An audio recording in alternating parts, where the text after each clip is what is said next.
good evening. This is Hound Dog Steve coming to you on the 2nd of January.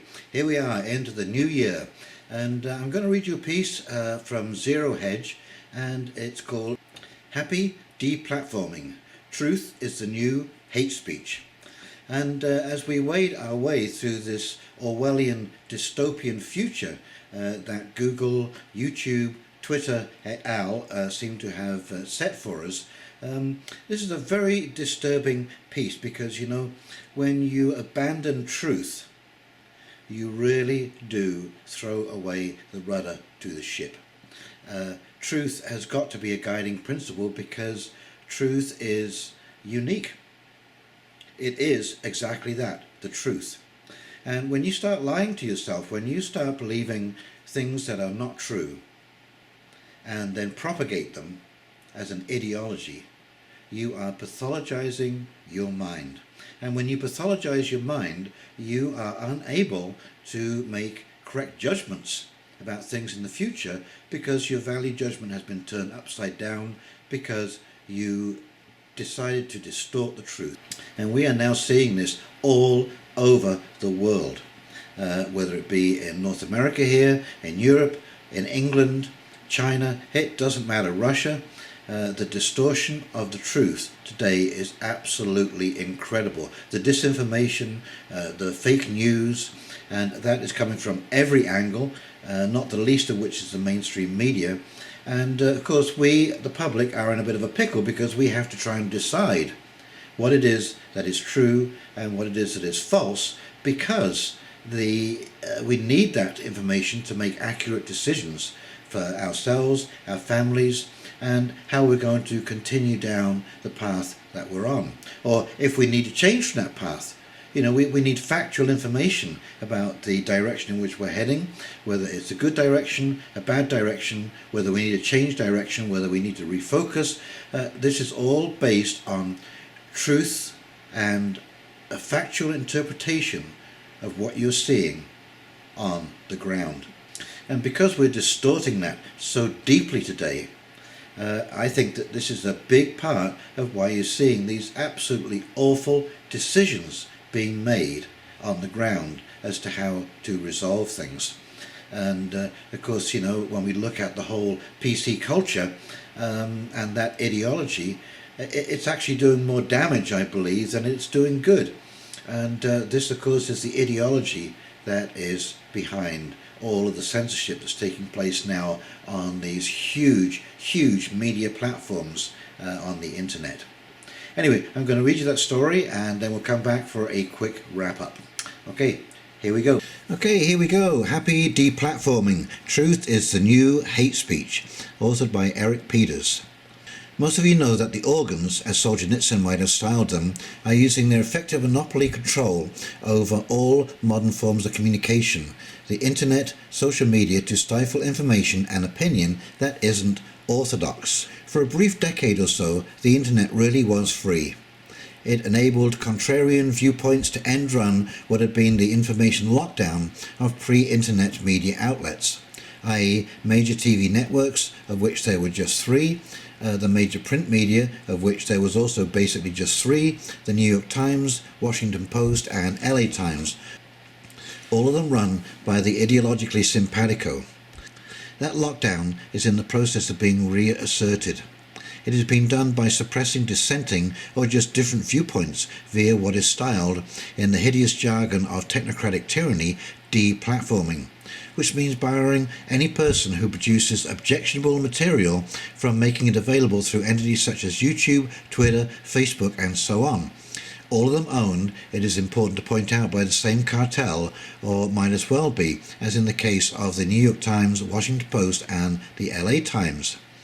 It is not censorship per se, since the offending material hasn't yet been characterized as illegal, but it amounts to the same thing. These entities used to serve as apolitical conduits for information, generating their revenue from advertising associated with the information being conduited. They now suppress information that rubs up against the ideological biases of the owners of these conduits, even if that information is popular and generates lots of revenue. The technocratic elites do not anticipate probably that so many millions of people disagree with their biases and take issue with their agenda. These deplorables, as Hillary made the mistake of publicly calling them, used the new tools provided by the technocracy to spread and read and listen and view differing points of view. Having let the cat out of the bag, the question became how to stuff him back in. It was easy enough. Deplatforming was one way. Another, in the case of Google, was and is manipulation of search results to bury the offender's material or even to not list it at all, which has the effect of unpersoning the material and its creator, airbrushing them out of existence like Stalin's out-of-favour cronies. The organs issued bland, Kafkaesque decrees about violating terms of service or accusations of purveying hate speech, but nothing specific, let alone illegal, need be cited. Often the alleged violation amounts to nothing more than tilting an inscrutable algorithm. There is no practical way to find out why the algorithm tilted, which is just the point, to preclude even the opportunity to correct whatever the problem supposedly is. It works most effectively. The offender, someone like Alex Jones, who has millions of viewers and listeners, is silenced almost as thoroughly as if the government had kicked in his door and dragged him off to a cage for sedition. The organs practically writhe with fury that someone like him, or me, or any other person who isn't in lockstep with them, has an audience. Efforts that rival the Royal Navy's quest to sink the Bismarck are roused and rallied to place obstacles in between the popular writer, speaker, video maker and his audience, to prevent him from growing his audience if possible, and to apply economic pressure. The organs of control almost all advertising on their mediums and critical online payments methods, either Zahlendfreude, which is an adjunct to Google, along with deplatforming comes demonetizing. The popular writer, speaker, video maker who's making a living via the ads viewed by his audience suddenly isn't because the ads get pulled, once again for unspecified violations. And regardless of the fact that people were viewing those ads, the virulence of the organs is such that they are willing to lose money for the sake of landing a blow against those not in lockstep with their politics. Deplatformed, demonetized writer, speaker, video maker is still free to publish online, to operate their own web pages, but it becomes hard to make a living doing it, even when the audience is huge, because the advertising revenue becomes nil. Sites like this one have evaded the economic torpedo attack by relying mostly on direct reader support, obviating the need to kowtow to the algorithms of Google and eliminating any worry about what Gesichtbuch thinks about what you're reading and seeing here. But the next shoe is already halfway fallen to the floor. 2019 is likely to be the year for the attempted outright banning, if not criminalizing, of any public expression of viewpoints that depart in the slightest from the rancid PC orthodoxies, which almost everyone must already at least pretend to agree with. Everyone knows, even if they cannot actually say what may and may not be said. At work, at school, almost everywhere, except at Winston Smith, the main character in Orwell's 1984 put it, in one's own bed, whispered in the dark of night. Even then, Alexa might be listening.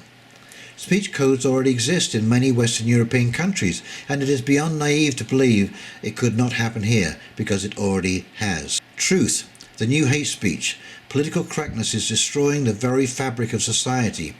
Never before in history have people been so afraid to stand up against absurdity for fear of being labelled a racist, a homophobe, or a bigot. Get rid of political correctness, let's get people talking again. The First Amendment could be rendered a functional nullity as quickly as the Fourth, Fifth and arguably Second Amendments have been. Internet service providers, website hosting companies could simply decide not to provide service to objectionable publishers. These ISPs and web hosting companies are, after all, part of the same technocratic oligarchy which is making it very hard to make a living outside defences of political correctness. The next step is that obvious, or it ought to be, if you're not asleep at the wheel. They'll start once again, as they already have with outliers like Alex Jones, easy to demonetize. Then the principle having been established, the practice will be expanded. see the fire being directed at reasonable and factual commentators such as Jordan Peterson, Tucker Carlson and Ben Shapiro precisely because they are reasonable and factual and thus persuasive and so dangerous. And at me for being neither left nor right but opposed to both.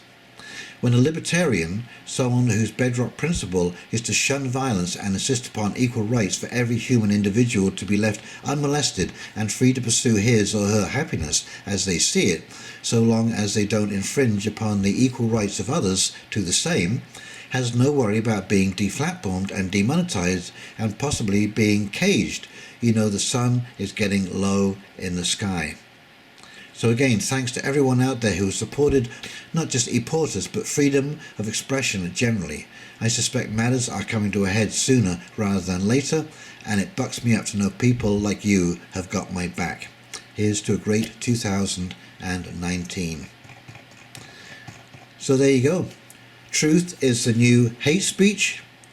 Continue to speak the truth in the face of all adversity. And as Jordan Peterson says, it may be hard to speak the truth now, but it will be even harder later on, when we've lost all of our rights to truth. Okay, so that was quite an interesting little piece put together there. And, you know, the scary thing about the misuse of words and the misrepresentation of the truth, and I'll give you one little example of that, in the gender narrative. Okay, on Facebook there are now 56 different genders.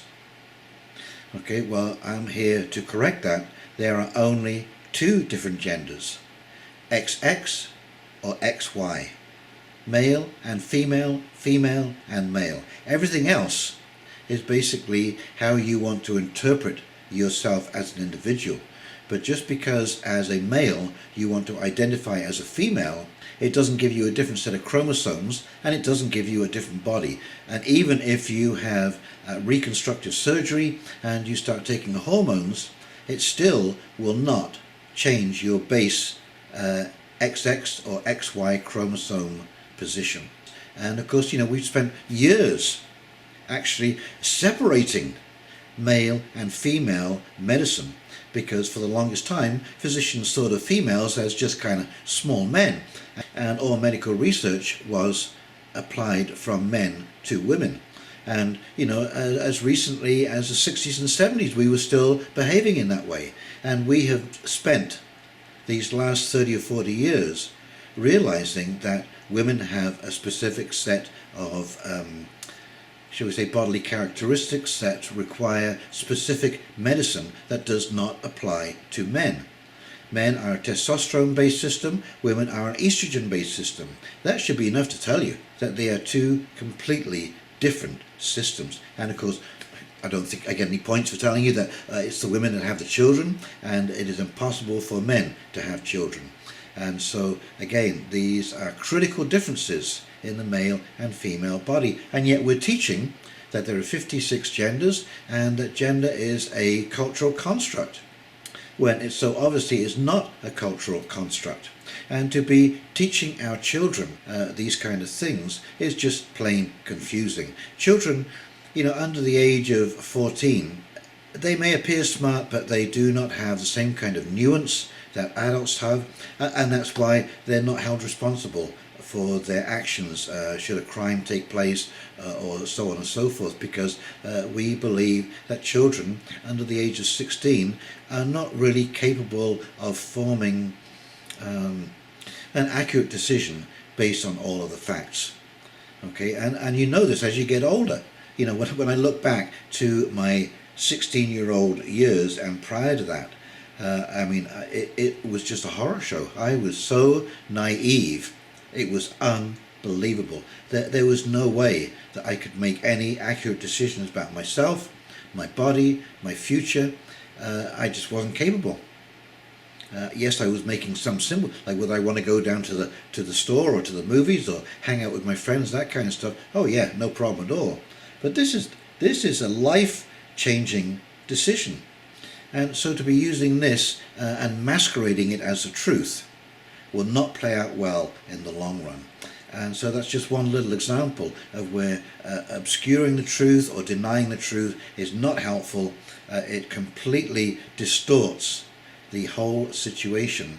And so these corporations who are deciding what is the truth and what is hate speech, and by using their power to control search items and this kind of stuff, these are no different from the kangaroo courts of Stalin's time. And you watch, there will be people heading to the gulags for some truth serum, so you'll learn the new truth, so that you will accept the new truth in your mind without any contradiction. But I can assure you, I for one, I will go to my grave telling the truth and trying to see things as objectively as I can, and making decisions based on the facts, not on what someone is telling me to think, what someone's ideology is, whether they're trying to cram it down my throat or not, no matter what happens. And I would urge all of you to remain truthful to yourself. And what's that old saying? The truth shall set you free. There you go. So I think we can draw from that in reverse, untruth will imprison you.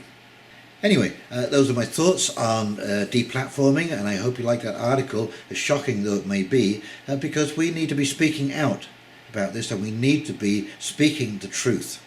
And I was so glad to see these polls about, Baby It's Cold Outside, the song that they wanted to ban over Christmas. 97% in 3 different polls that I checked said, play the song, it's fine. So we are in a majority. This is a tyranny being held over us by the 3%, a very loud and very vocal 3%. But I would urge you, in the face of all adversity, to stick to the truth. You don't have to be angry, you don't have to be hateful, and you don't have to be hurtful. But you can stick to the truth and live in your own truth. Okay, so please, if you enjoyed this video, like and subscribe below. Press that big red button. It really helps my channel when you do. And in the meantime, you take care, you have a great evening, and we will talk to you real soon. See you now. Bye.